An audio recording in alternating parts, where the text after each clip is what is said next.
The courtroom smelled like old paper and polished wood, the kind of place where every sound felt louder than it should be.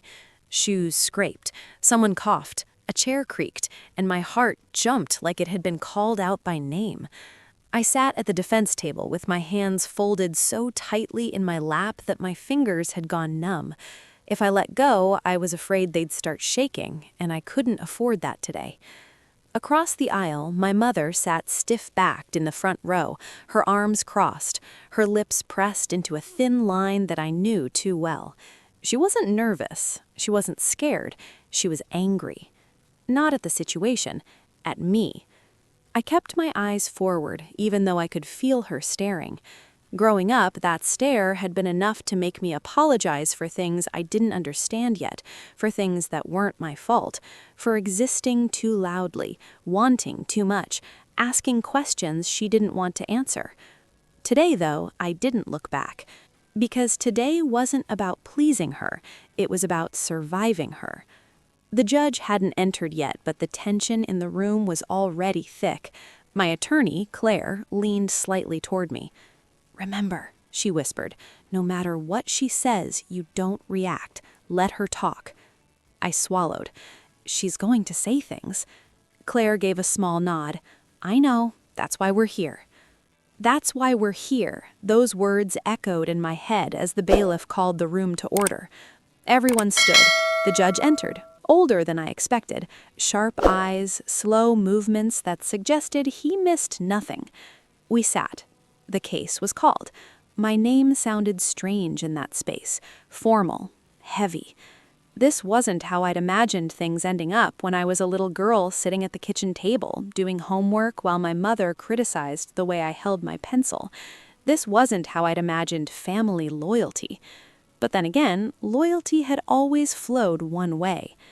The opening statements were procedural at first, facts, timelines, legal language that felt oddly detached from the life it was describing, my life. When the prosecutor spoke, my mother sat very still, nodding occasionally like she was confirming her version of events. When Claire spoke, my mother scoffed once, loud enough that the judge glanced up. "Ma'am," he said calmly, "you'll have a chance to speak if called." My mother pressed her lips together, but I saw the flash of something dangerous in her eyes. She had been waiting for this. The first witness was called, then another. Each testimony peeled back a layer of a story I had lived but never been allowed to tell out loud. Financial records, emails, messages, dates that lined up a little too neatly with moments I remembered being told I was imagining things. My chest tightened as pieces fell into place. Then my mother's name was called. She stood with purpose, smoothing her jacket chin high. As she walked past me, she didn't look down. She didn't have to. I knew exactly what she thought of me. She took the stand and placed her hand on the Bible without hesitation, swore to tell the truth like it was a formality, not a challenge. At first, her answers were controlled, polished. She spoke about sacrifice, about how hard it was to raise me, about how difficult I'd always been. She was never grateful, my mother said, voice steady, always blaming others, always playing the victim. I stared at the table.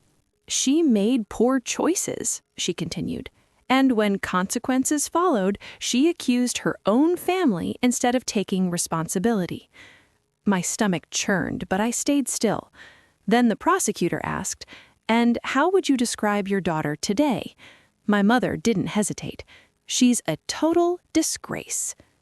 The words rang out, sharp and loud, echoing off the courtroom walls. A murmur rippled through the room. Something in me cracked, not loudly, not dramatically, but deeply, like an old bone breaking clean through. I had heard those words before, at birthdays, at graduations, at moments when I needed support and got judgment instead.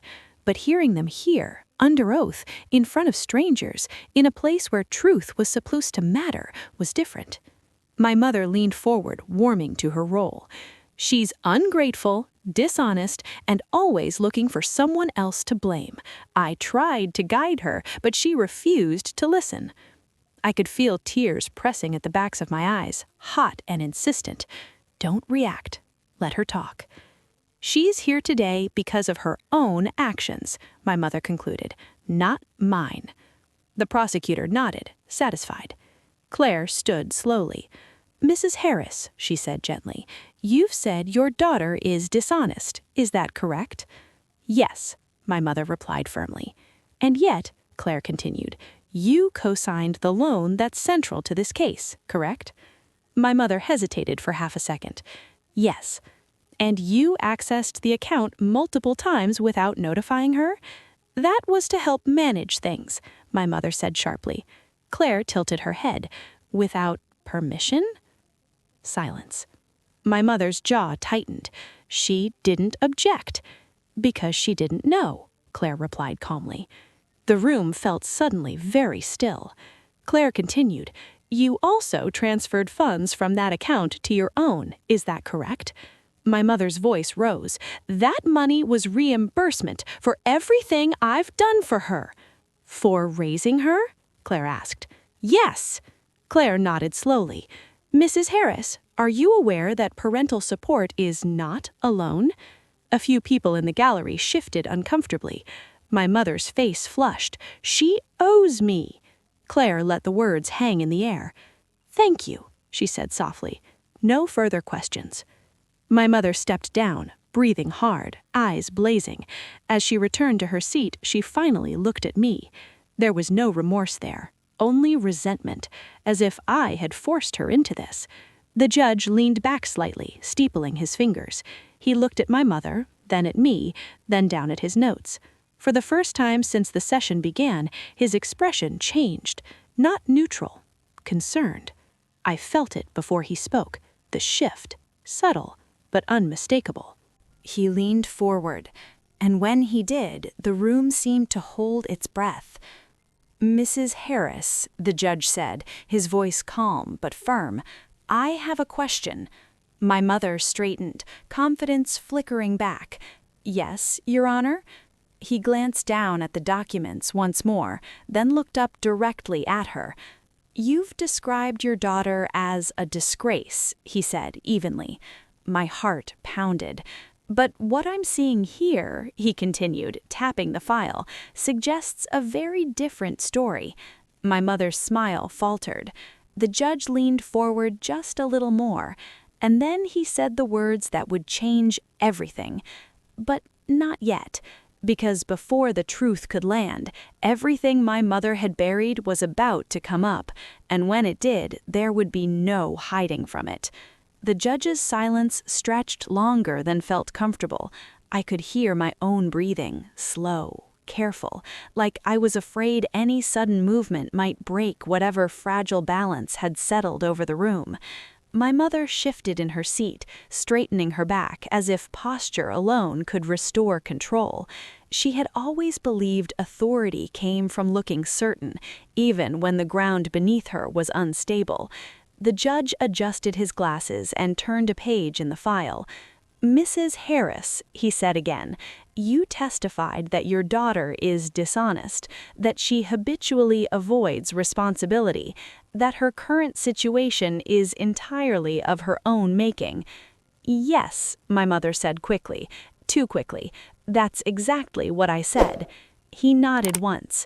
I want to understand something. My heart hammered so hard I thought it might be audible. You claim your daughter mismanaged funds, the judge continued, that she acted irresponsibly. Yes, my mother said, repeatedly. And yet, he went on, the financial records show that the account in question was accessed more frequently by you than by her. A ripple went through the gallery. My mother's lips parted slightly. I already explained. That was to help. To help, the judge repeated, without written permission, without notification, and often immediately following deposits made solely by your daughter. My mother glanced toward the prosecutor as if expecting support. None came. I'm her mother, she said, voice tightening. I didn't need permission. The judge leaned back, eyes never leaving her. That's an assumption many parents make. It is not one the law shares. Something in his tone made my chest loosen just a fraction. He turned a page. "Let's talk about the loan," he said. "You testified that you co-signed it as an act of generosity." "Yes," my mother said, nodding. "She wouldn't have qualified without me." "And after the loan was approved, you transferred a portion of those funds to your own account." My mother lifted her chin. "As reimbursement." "For what, specifically?" he asked. "For years of support. Food, housing, education, all the things parents provide." The judge paused. "Mrs. Harris, are you under the impression that raising a child creates a financial debt?" The room went dead quiet.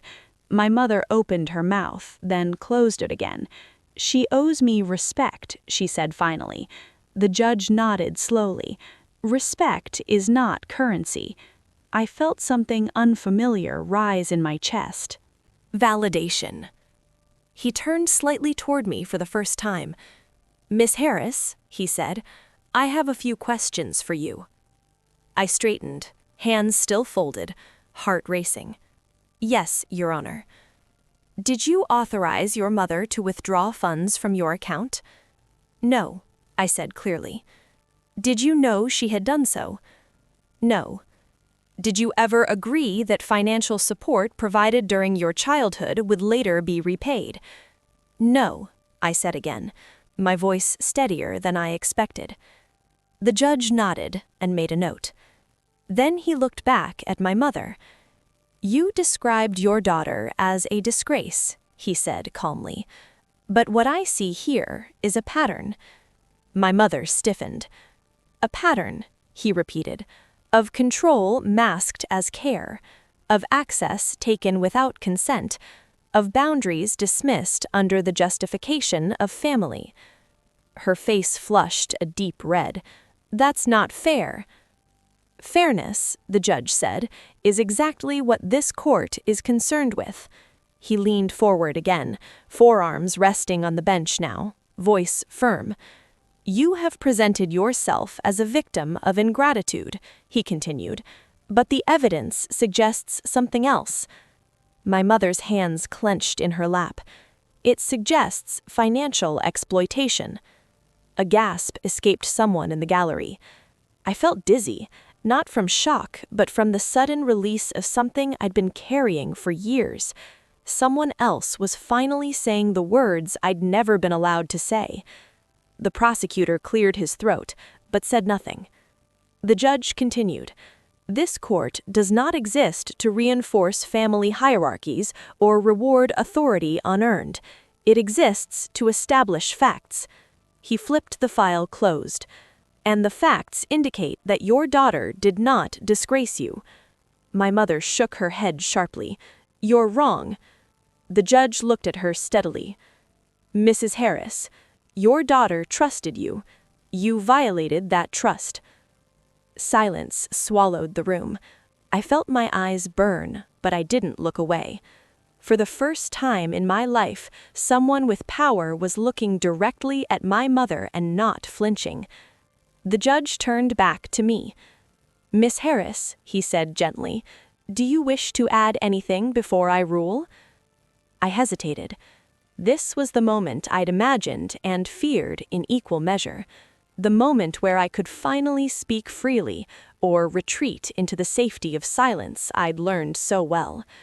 I thought about every time I'd been told to keep the peace, every time I'd swallowed the truth because it was inconvenient, every time my mother had rewritten the story and I'd let her. I lifted my chin. "Yes, Your Honor," I said. I stood. My legs trembled at first, but I planted my feet. I've spent most of my life believing I was difficult, that asking questions made me ungrateful, that setting boundaries made me cruel. My mother scoffed quietly. I was taught that love meant obedience, that disagreement was betrayal. The judge watched me closely. "When I discovered the withdrawals," I said, "I confronted my mother privately. I didn't accuse her. I asked for an explanation." I paused. "She told me I owed her." A murmur rippled through the room. She told me everything she'd ever done for me came with conditions I was only learning about as an adult, I said. And when I refused to accept that, she told me I was a disgrace. My voice wavered, but I didn't stop.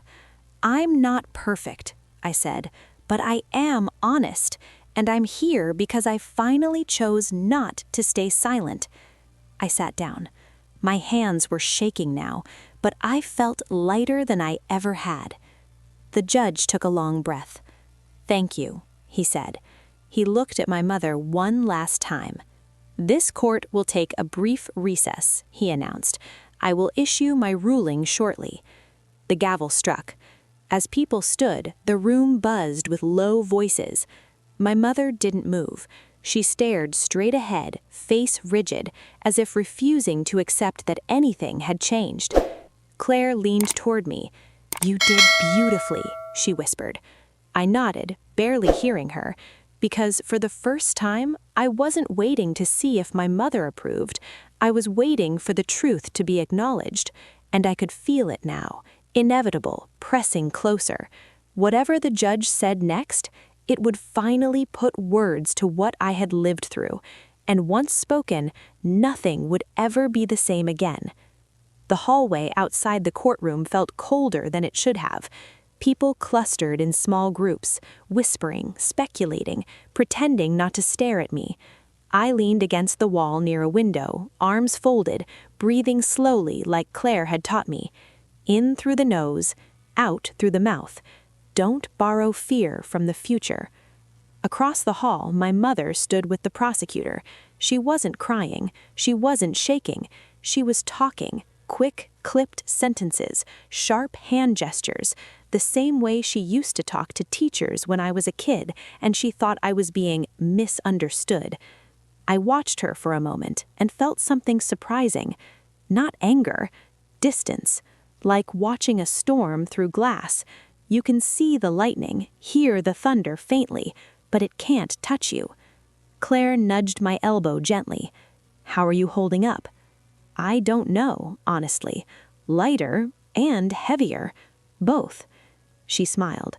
"That usually means you told the truth." The bailiff called us back in before I could respond. Everyone took their seats again. The room settled, but the air felt different now. Less tense, more expectant. The judge returned, face unreadable. He took his seat, shuffled his papers, and looked up. "This court has reviewed the testimony, the documentation, and the statements made," he began. My heart started racing again. He continued, "This case centers on allegations of financial misconduct and breach of trust within a family relationship. Those cases are often complicated by emotion." My mother nodded, as if agreeing with him. "But emotion," the judge said, "does not override evidence." He looked directly at her. "Mrs. Harris, you exercised control over your daughter's finances without authorization. You transferred funds for personal use under the justification of parental entitlement." My mother's mouth opened. The judge raised a hand. "I am not finished." She closed her mouth, eyes flashing. "You framed your actions as care," he continued, "but care requires consent. What you demonstrated was control." A low murmur rippled through the courtroom. The judge turned slightly toward me. "Ms. Harris," he said, "you demonstrated restraint in the face of repeated provocation. You sought clarification before escalation. You documented your concerns." I swallowed hard. "That behavior," he said, "is not disgraceful. It is responsible." My mother's face drained of color. The judge took a breath. "This court finds in favor of the defendant," he announced. "The claims against Ms. Harris are dismissed." For a second, I didn't process the words. "Dismissed?" Claire squeezed my hand. Then the judge continued. "Furthermore," he said, "this court orders restitution of all improperly transferred funds with interest." My mother gasped audibly. And, the judge added, his voice firm, a recommendation is being submitted to the appropriate authorities for further review of financial exploitation. The gavel struck. It is the opinion of this court, he concluded, that the real disgrace here is not a daughter who asked for autonomy, but a parent who punished her for it. The room erupted into noise, voices, chairs scraping. Someone whispered, "Oh my God." I sat there, stunned. My mother didn't move. She stared at the bench like it had betrayed her. Claire leaned in, her voice soft but excited. "It's over." I nodded slowly. Over. Outside the courtroom, reporters waited. Cameras clicked. Questions flew. "Ms. Harris, how do you feel about the ruling? Do you plan to reconcile with your mother? Do you feel vindicated?" Claire guided me past them, a protective hand at my back. "No comment today," she said firmly. We stepped into the sunlight, and it felt blinding. I stood on the courthouse steps and let myself breathe. For the first time in years, my chest didn't feel tight. I wasn't bracing. I wasn't anticipating criticism. I wasn't waiting for the other shoe to drop. My mother emerged moments later, flanked by the prosecutor. She spotted me instantly. She walked straight toward me. "You humiliated me," she hissed, stopping just inches away. I looked at her calmly. I told the truth. "You turned everyone against me. You always do this." I shook my head. "No, I stopped covering for you." Her eyes shone with fury. "After everything I did for you." I met her gaze. "Love doesn't come with invoices." She recoiled like I'd struck her. "You think you've won," she said bitterly, "but you've lost your mother." I considered that. Then I said, "I lost the version of you who only loved me when I stayed small." She stared at me, stunned. I turned and walked away. The drive home felt surreal. The city looked the same, but I felt like I was seeing it through new eyes, as if some invisible weight had been lifted from my vision. When I got home, I sat on my couch and cried. Not the sharp, panicked crying I'd done before. This was slower, deeper, like grief finally having permission to leave. I cried for the little girl who tried so hard to be good, for the teenager who learned to stay quiet, for the adult who thought boundaries were selfish. And then I slept. Really slept. The days that followed were strange. Friends called, distant relatives texted, people I hadn't spoken to in years suddenly had opinions. Some congratulated me, some told me I should be the bigger person, some warned me I'd regret standing up to my mother. I listened politely, then I stopped responding, because I finally understood something. Peace doesn't require consensus. My mother tried to contact me once more, a voicemail. Her voice was controlled, careful. "I hope you're happy," she said. "You've made your point. We can move past this now." I listened to it twice, then I deleted it. Not out of anger, out of clarity. Weeks passed. The restitution came through. I paid off debts I'd been carrying, debts that had been used to keep me dependent. I opened a new account, one only I could access. I started therapy, not because I was broken, because I wanted to stay free. In one session, my therapist asked, "What was the hardest part of the trial?" I thought for a moment. "Hearing her call me a disgrace," I said, out loud, in public. "And what did it cost her?" the therapist asked. I smiled faintly. "Everything she used to control me." That night, I stood in front of the mirror and looked at myself, really looked. I didn't see a disgrace. I saw someone who survived, someone who spoke when silence was safer, someone who told the truth when lies were easier, someone who stood in a courtroom while the person who raised her tried to tear her down and didn't collapse. The judge had leaned forward, but I had stood up, and that was only the beginning. The weeks after the verdict moved more slowly than I expected. Not because nothing was happening, but because for the first time in my life, nothing was pressing me. No constant anticipation of my mother's reaction, no emotional cleanup after her explosions, no rehearsing conversations in my head before they even happened. The absence of that pressure felt strange, like stepping off a boat and realizing the ground isn't supposed to sway. At first, my body didn't trust it. I woke up every morning braced for something, an angry call, a public accusation, a sudden reversal that would prove I'd been foolish to believe the truth could actually protect me. But nothing came. No apology, no rage, no dramatic plea. Just silence. And in that silence, memories began surfacing. Memories I hadn't let myself fully examine before. Moments that suddenly looked different now that someone in authority had named what I lived through.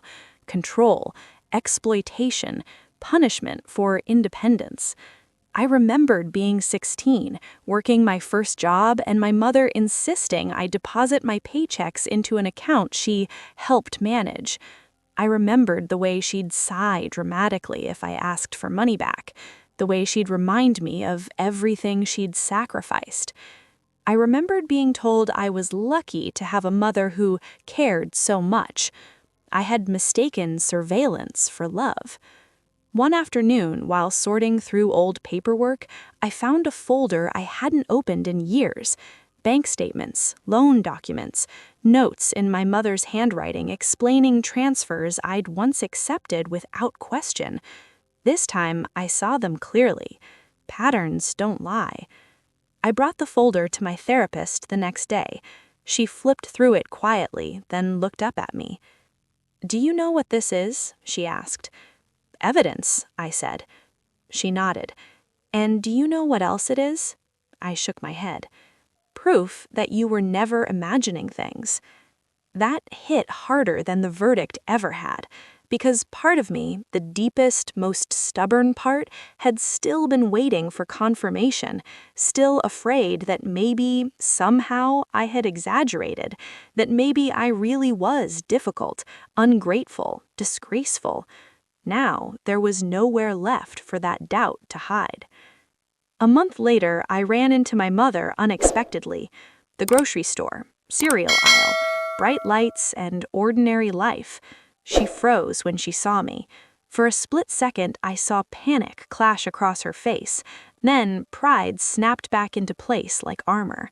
We stood there 5 feet apart, surrounded by strangers choosing breakfast. "You look well," she said stiffly. "Thank you," I replied.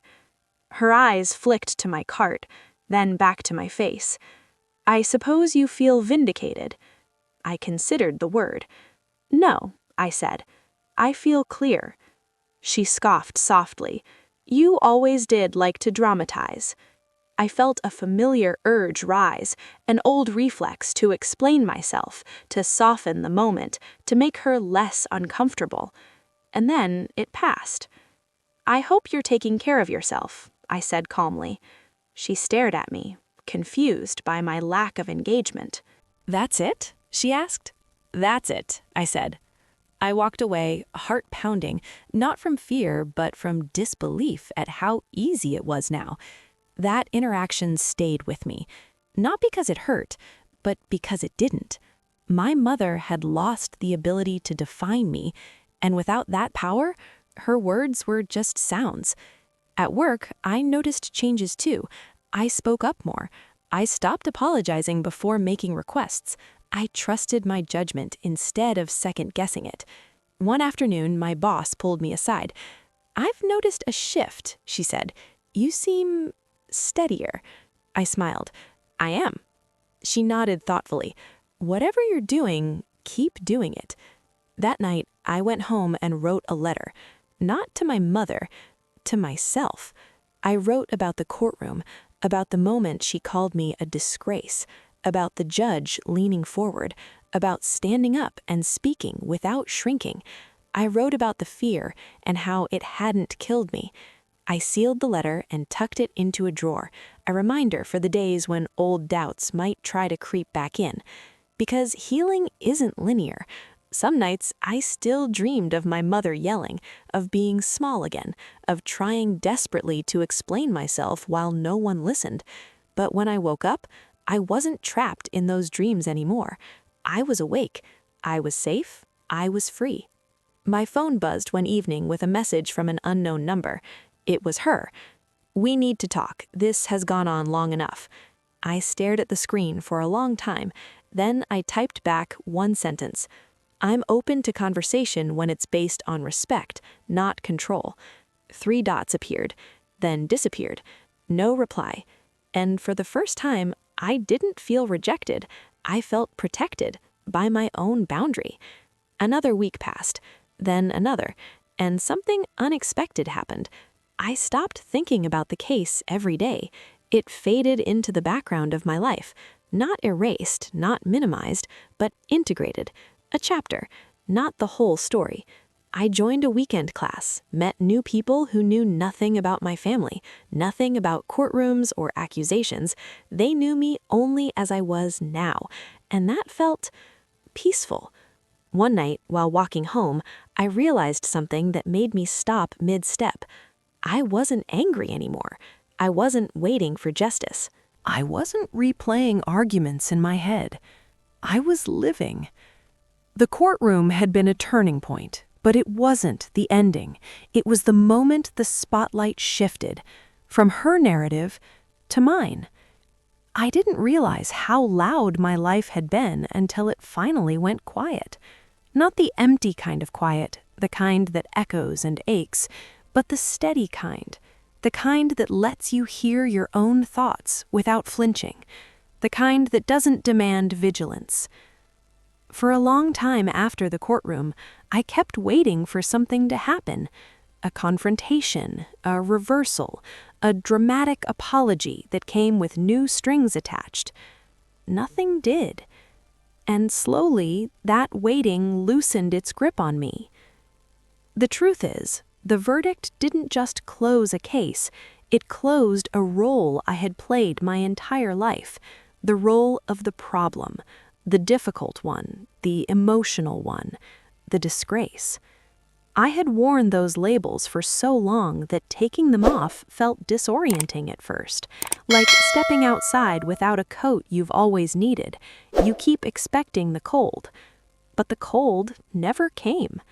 What came instead were ordinary days, days where I chose what to eat without hearing a voice comment on it, days where I made decisions without rehearsing how I'd defend them, days where my worth wasn't measured by obedience.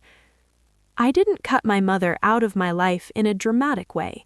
There was no announcement, no ultimatum. I simply stopped chasing something she had never intended to give freely. Approval, accountability, unconditional love. I stopped initiating contact, stopped explaining, stopped justifying. When she reached out again, weeks later, it was brief. "I miss you," the message read. I stared at it for a long time. Then I typed back the truth. "I miss the idea of a mother who could hear me." She didn't respond, and for once, that didn't feel like punishment. It felt like clarity. I kept going to therapy, not because I was broken, but because I wanted to understand how deeply that dynamic had shaped me, how often I'd confused tension with connection, how easily I'd mistaken guilt for love.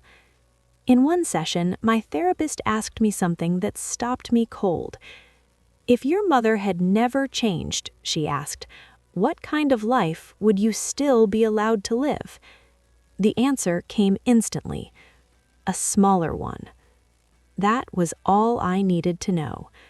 I began rebuilding parts of myself I'd abandoned early. I laughed louder. I rested without explaining why. I said no without padding it with apologies. I learned something important about strength. It isn't loud, it doesn't need witnesses, and it doesn't come from winning arguments. It comes from alignment, when your inner voice finally matches your outward life. Months later, I received a letter, handwritten, from my mother. It wasn't an apology, it wasn't accountability, but it was different. She wrote about feeling misunderstood, about losing control, about not knowing how to be close without being in charge. She didn't ask for forgiveness, she didn't deny what happened. She ended with one line: "I don't know how to be your mother anymore." I folded the letter carefully and placed it in a drawer. Some questions don't need answers right away. Some relationships don't need immediate resolution. And some endings are simply acknowledgments.